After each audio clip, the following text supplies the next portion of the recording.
Hello tout le monde, c'est Narodjin qui vous parle aujourd'hui pour une toute nouvelle vidéo, j'espère que vous allez bien. Et aujourd'hui, on va parler d'un film sorti au cinéma il y a peu de temps, fin août, le 31 août précisément. Il s'agit de Everything Everywhere All at Once.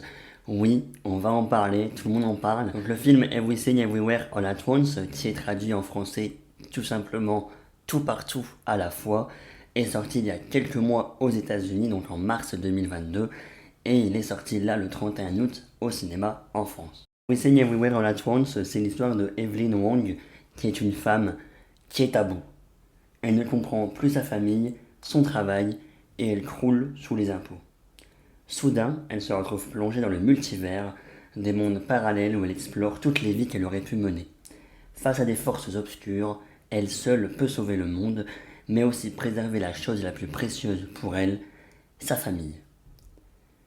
Voilà, c'est le résumé, parce que oui, ça parle du multivers, et honnêtement, c'est le thème, c'est le sujet qui m'a intéressé forcément pour aller voir le film, pour le comparer un petit peu quand même à Doctor Strange and the Multiverse of Madness, qui lui, oui, parle du multivers, d'ailleurs si on le traduit, ça va être clairement Doctor Strange, la folie du multivers. Et comparé à ce film, la folie de Doctor Strange and the Multiverse of Madness n'est pas si présente que ça, en fait. Cette folie n'est pas... Là, parler de folie du multivers, comparé à ce film, on n'y est pas trop. Parce que le film là est totalement barge, totalement what the fuck, et c'est totalement assumé. Et c'est ça ce qui est bien dans le film. J'avoue, ça ne plaira pas à tout le monde. Je pense quand même qu'il y a des gens qui seront assez. Ils iront voir le film et vont dire ouais, en fait, c'est juste du ridicule. Du coup, là, par rapport à Thor 4, qui l'humour ne fait pas avancer l'histoire, là, pour le coup, l'humour, les comiques de situation et ce qui nous fait rire, finalement, ça fait avancer l'histoire et c'est encore vraiment mieux pour le coup.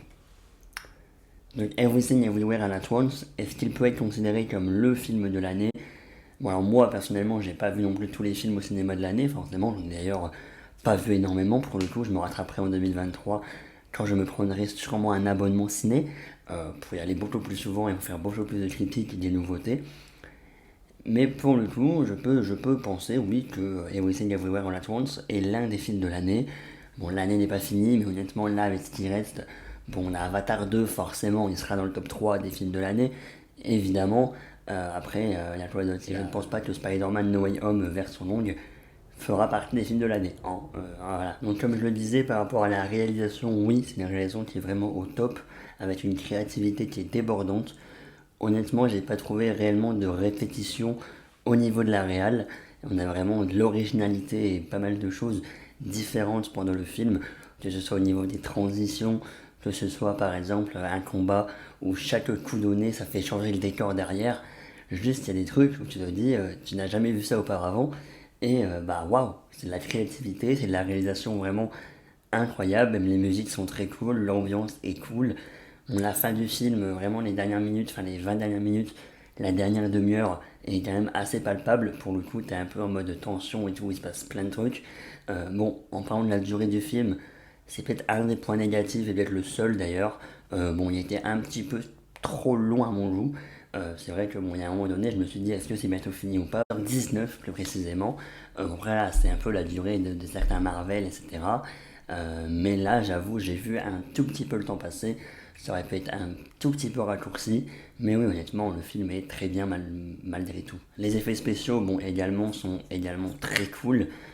L'histoire est incroyable et super bien amenée. Tout est bien, en fait. Vraiment, j'essaye vraiment de trouver des arguments, mais vous avez compris que j'ai adoré le film, très clairement.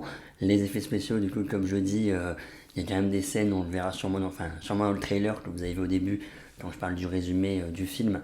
Il y a quand même des scènes, par exemple, où il y a cet effet miroir un petit peu, où en fait on voit 3 fois l'actrice principale. Le multivers, pour le coup, est assez bien expliqué finalement. J'avoue que la MCU prend quand même des films et des séries à rallonge pour nous expliquer le concept de multivers. Le film là le fait en 20 minutes. C'était assez, bon, assez facile à comprendre quand même. Bon, écoutez. On a par exemple Evelyn qui, dans un autre univers, est cuisinière, ce qui fait qu'en fait, pendant que dans son autre univers, elle est en train de cuisiner, en fait, bah, dans notre univers à nous, elle est en train de combattre. Ce qui fait qu'en fait, elle combat. En fait, c'est comme si que elle est en train de cuisiner avec une poêle, par exemple, Et du coup, en fait, elle fait le même mouvement dans son univers en train de taper quelqu'un. Je sais pas si vous voyez, mais en fait, les deux univers sont connectés. Et en fait, voilà, chaque mouvement que fait Evelyn cuisinière, le même mouvement est fait dans notre univers. Et c'est un peu ça pendant tout le film d'ailleurs. En gros, pour résumer, pour être plus facile, Evelyn prend chaque capacité de ses autres elle, de ses variants, dans les autres univers. Je pense que c'est mieux dit comme ça. Voilà. En fait, elle apprend les mouvements, elle apprend les attaques de ses variants. C'est vraiment le premier film hors animé que je regarde en VO. Oui, j'ai regardé les 2h19 en anglais, sous-titré. J'étais plutôt fier de moi. En même temps, c'était un peu. Il n'y avait pas de séance en VF dans mon cinéma. Donc forcément, j'ai été voir en VO, hein, parce que je voulais quand même aller voir le film. Et honnêtement, oui, j'ai pas regretté. C'était vraiment très cool de le voir en VO du coup. Du coup, voilà, je parlais juste de ça par rapport au casting. Le casting est très cool. Michelle Yeoh, très cool également dans son rôle d'Evelyn. Bref, tout est bien. Le film est séparé d'ailleurs en plusieurs actes, plusieurs chapitres. On a le chapitre 1, le chapitre 2, le chapitre 3. Chapitre 1, Everything, chapitre 2, Everywhere, chapitre 3, All at Once. Le multivers a permis de faire un peu un mélange avec What If. Bon, rien à voir avec la série Marvel, quoique, mais voilà, le fameux et si Evelyn était cuisinière, et si Evelyn était finalement une chanteuse célèbre, et si Evelyn était une actrice célèbre qui va au festival de Cannes sur un tapis rouge et tout, et si Evelyn faisait du kung-fu, et si Evelyn... voilà, beaucoup de trucs comme ça finalement, et ça... C'est là où on te dit... en fait, c'est là où tu peux te poser la question, et si nous, on avait des variants. Alors oui, là je vais être complètement... Voilà, mais tu peux te dire, est-ce qu'il y a d'autres univers où on existe? Enfin, du coup, d'autres personnes qui sont nous en fait, mais du coup, il y a peut-être un univers où je suis pilote d'avion, il y a peut-être un univers où je suis chanteur célèbre, il y a peut-être un univers où j'ai percé sur YouTube, voilà. Il y a peut-être un univers où j'ai beaucoup de figurines pop, il y a peut-être un univers où je suis acteur et je suis en couple avec Hailey Steinfeld. Pardon.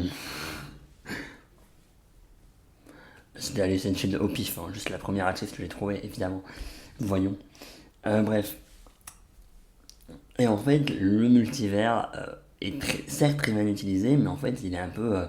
C'est pas ça le plus important. En fait, le multivers sert à la réelle histoire, qui est ce drame familial pour Evelyn, qui est totalement en dépression et qui est totalement à bout de tout. Voilà, qui doit essayer de résoudre ses problèmes avec son mari qui lui veut divorcer, qui doit essayer de résoudre ses problèmes avec sa fille. Voilà, il y a des problèmes avec sa fille, ce qui fait qu'en fait, c'est vraiment un drame familial, se réconcilier avec toute la famille, et que la famille finalement, oui, se réconcilie et redevient vraiment une famille heureuse. En fait, le multivers est juste un moyen à cette famille de pouvoir se réconcilier. Voilà, avec beaucoup de messages, beaucoup de... Voilà. Et honnêtement, oui, j'ai adoré le petit teasing, certains univers où Evelyn n'est même pas une humaine. Je ne vous dis pas ce qu'elle est, mais ça m'a fait rire. J'étais très surpris. Bref. Et pour le coup, c'est la scène où Evelyn n'est pas humaine, où j'ai failli verser ma larme. Toujours. En tout cas, voilà, je pense que j'ai fait le tour pour Everything Everywhere All at Once. J'ai, en résumé, adoré ce film. Une réalisation, une créativité, une technique vraiment bien maîtrisée. Et j'ai quand même hâte de voir les prochains films de ces réalisateurs, donc les Daniels.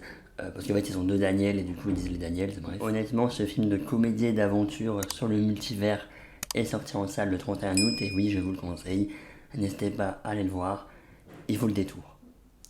Merci à tous d'avoir suivi cette vidéo, j'espère qu'elle vous aura plu. N'hésitez pas à vous abonner, à liker, à commenter, à partager, à activer la cloche comme d'habitude et nous on se dit à la prochaine. Salut, salut, peace.